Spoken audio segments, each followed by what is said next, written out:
It's a great day for America, everybody. Happy President's Day, everyone. Happy President's Day. It's a great day to celebrate this great country and the freedom of speech for which we are so rightly famous.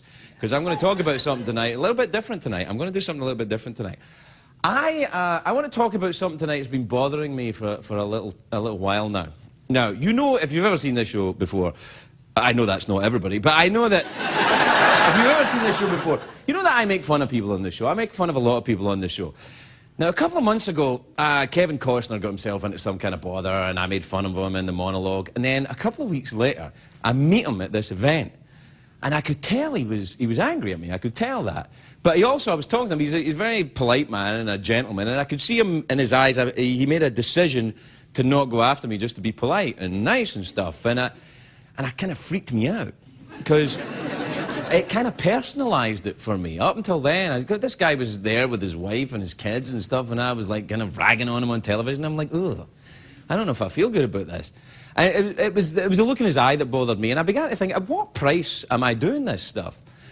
And I started to think about the effect it was having on real people, and it's been needling at me a little bit ever since. Now, I'm as guilty as sin about this. I mean, I made fun of the lady astronaut wearing the diapers when she was driving. That is clearly funny. That is clearly a funny thing. But at the same time, then the mugshot comes in, and I go, this woman's in trouble. She needs help. And then I'm thinking, I don't know how good I feel about this.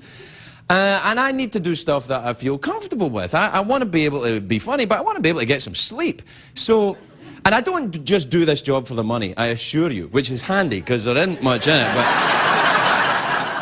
now, I remember it's been happening in the press and the media recently, and particularly in the so-called news outlets, the way the media is looking at the world.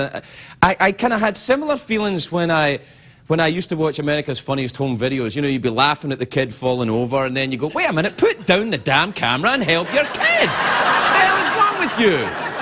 And I think we're kind of holding the camera, and people are falling apart. People are dying. That Anna Nicole Smith woman, she died. No, it's not a joke. You know, it stops being funny. That she's got a 6-week-old kid or 6-month-old kid. What the hell is that? You know, and I'm starting to feel uncomfortable about making fun of these people. And for me, comedy should have a certain amount of joy in it. It should be about us attacking the powerful people, attacking the politicians and the Trumps and the blowhards and going after them. We shouldn't be attacking the vulnerable people. And I think, this is totally a mea culpa, this is just for me. I think my aim's been off a bit recently. I want to change it a bit. So tonight, no Britney Spears jokes, and here's why. Here's exactly why. Britney Spears... No, this is true. Wait. I'm not doing that. Listen, the kind of weekend she had, she was checking in out of rehab, she was shaving her head, getting tattoos. That's what she was doing this weekend. This Sunday, I was 15 years sober. So I looked at her weekend, and I looked at my own weekend, and I thought, you know, I'd rather have my weekend. But what she's going through reminds me of what I was doing. It's an anniversary, you start to think about it. It reminds me of where I was 15 years ago, when I was living like that. Now, I'm not saying Britney Spears is an alcoholic. I don't know if she's an alcoholic or not. But she clearly needs help. And... Now, what I do here is I speak for myself. There's speculation. There's always speculation if you're on television about somebody's behind it. There's a corporation, the production people. There's not. This is me, all right? It's me and you, right? I'm trying to be honest with you. I'm not an expert on alcoholism or anything else, but I am an expert on my own story. I was there when it happened. Well, I was present. The tape recorder wasn't running until February the 18th, 1992. And it made me think about the last Christmas that I had when I was a drinking man. Hopefully the last one as a drinking man. I was in a terrible mess. I wasn't shaving my head and getting tattoos. I saved that for later. I got that for my midlife crisis. But when I got sober, I was a bit older than Brittany. I was 29. And Christmas morning, before I got sober, I had been on an all-night bender. And I woke up in a room above a bar. I'd been in that pub the night before. It was Christmas Eve. I was going to have a drink and then go home. I was in London. I was going to go to Scotland, but, you know, the one thing led to another. I stayed in the room above a pub, you know. And I woke up on Christmas morning, and I was soaked in my own urine. At least I think it was mine. I can't be certain. I couldn't say with total honesty that it was my urine. I didn't have it tested, is what I'm saying. I hope to this day it was mine. Anyway, I woke up that morning. Now, this is the mind of an alcoholic. I woke up that morning, Christmas morning, and I thought, you know, I can't do this anymore. I'm going to kill myself today. I'm going to do it today. And what I did was, I thought, I made a plan as I'm getting myself together. I thought, I'll go down to Tower Bridge in London, which is the one that goes, you know, that one, and I'll swan dive to my death. I don't know how to swan dive, but I was going to do it. And I thought, by showing, you know, by doing this, I'll show them. I didn't even know who they were, but I was going to show them. I was desperate. I was desperately confused and desperately twisted and turned upside down by whatever the hell was going on in my head. You know, and on the way out of the bar, you know, Tommy, the barman that I'd been drinking with, you know, he was kind of playing around at the bar. He was getting drinks together at the bar in the morning. Now, he had slept behind the bar all night. I'm not saying he's an alcoholic, but he slept behind the bar all night.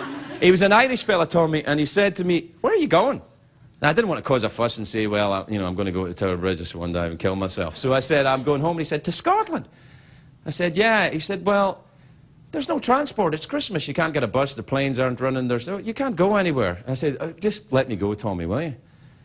And he said, "Well, before you go, have a glass of sherry for Christmas morning." And I said, "Oh, all right, all right."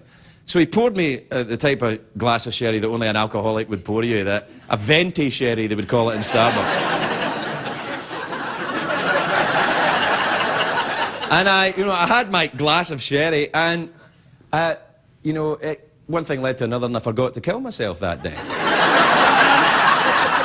Here's the important point. The alcohol saved my life. I was self-medicating. I'm an alcoholic. I needed alcohol. I needed something, you know. And from that point on, until February the 18th the following year, it's all a bit foggy. You know, I would wake up and play. I was on a wild bender. I was doing stand-up gigs, apparently. I wish we had tapes of that. I'm sure they were hilarious. Anyway, on the day I finally decided to stop, I called a friend of mine who had disappeared out of the pub world and gotten sober. You know, there was scuttlebutt about him in the bars.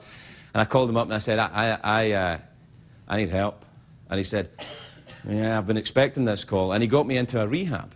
And it wasn't like the way the rehab is, or portrayed in the news outlets at the moment, where all the kind of, you know, Lindsay Lohans and fabulous people all getting... My roommate in rehab was a 65-year-old vicar, a priest from the Church of England, who was getting... He said, "Yes, well, the thing is, Craig, the parishioners were complaining that all the communion wine was going missing." This is true.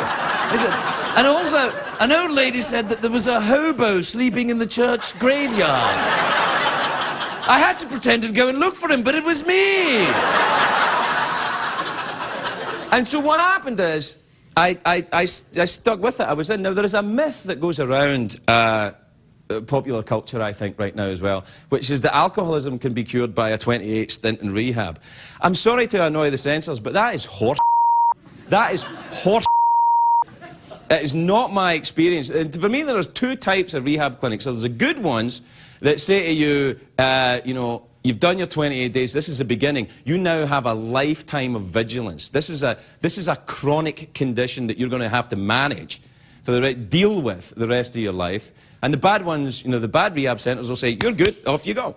You know, the Reverend Ted Haggard, for example, when he gets out of the rehab and is cured of his gayness, this is clearly an unscrupulous bunch of people running that rehab. The point I'm trying to make to you is this. Now, I have been sober 15 years. There is absolutely no way I have a drinking problem. I don't have a drinking problem. I can get one fast, but I don't have a drinking problem. I have a thinking problem. I'm 15 years sober. Last week, right, I find out that Guinness has 125 calories a pint, and without a word of a lie, I'm thinking, maybe I should go on a diet.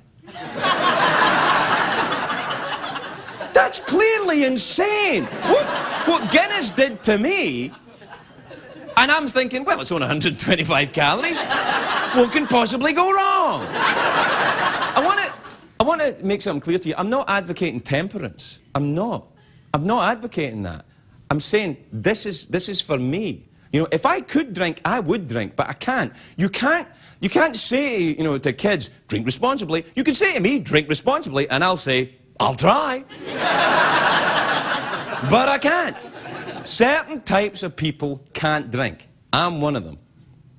I threw in the towel with alcoholism 15 years ago, and I've been trying for the last 15 years to get little bits of it back. And it looks to me a little bit that Britney Spears has a similar problem going on with alcohol. This woman has 2 kids. She's 25 years old. She's a baby herself.